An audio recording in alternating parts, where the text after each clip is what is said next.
मुंबई की ओर, तब रामगिरी महाराज का बयान आया है कि आप जो है सियासत कर रहे हैं, विधायक आपको बनना है, लोकसभा चुनाव हार गए, अब विधायक बनना चाहते हैं, इसीलिए आप मोर्चा लेकर निकले हैं। देखिए, ऐसी लोकसभा की और विधानसभा की कितनी भी सीटें कुर्बान है, ठोकर मारते हैं हम ऐसी सीटों के ऊपर।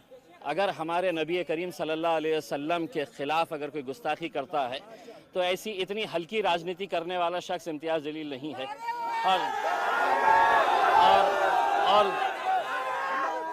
और दूसरी बात यह है कि मुझे राजनीति करने के लिए ये रामगिरी जैसे घटिया लोगों की ज़रूरत कभी नहीं पड़ेगी इंशाअल्लाह। उसमें मैं मेरे तौर के ऊपर मुझे मेरे जमहूरी इख्तियार है, मैं सिर्फ ये कहना चाह रहा हूँ, ये मुल्क में कायदा है, कानून है और ये संविधान है।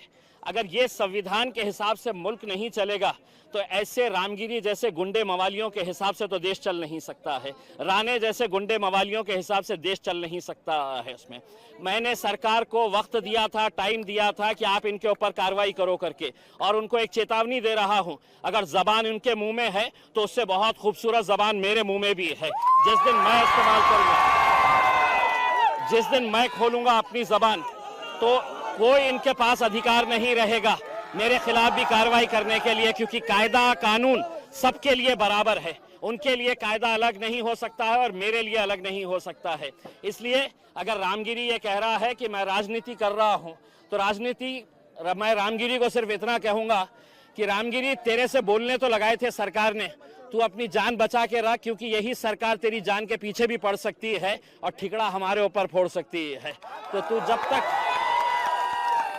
जब तक जिंदा है उस खौफ में जी कि तेरे अतराफ में जो लोग हैं कब तेरा गेम बजा देंगे, समझ में नहीं आएगा तुझे। ठोकर मारते हैं साहब ऐसी सियासत के ऊपर जहां पे आप खुलेआम हमारी जिंदगी से भी अजीम है, जिन्हें हम अपनी जिंदगी से भी ज्यादा मोहब्बत करते हैं, हमारे पैगंबर सल्लल्लाहु अलैहि वसल्लम, अगर उनके खिलाफ आप बोलेंगे और मैंने दूसरे राजनीतिक पार्टियों की तरह, नेताओं की तरह घर में बैठा रहूं और सिर्फ निवेदन देता रहूं, तो ये नहीं। मैंने भी बहुत निवेदन दिया। अब मैंने सरकार को कहा कि एक मर्तबा अगर तुम देखना चाहते हैं कि मेरी भी ताकत क्या है, तो अल्हम्दुलिल्लाह ये देख लीजिएगा कि क्या है।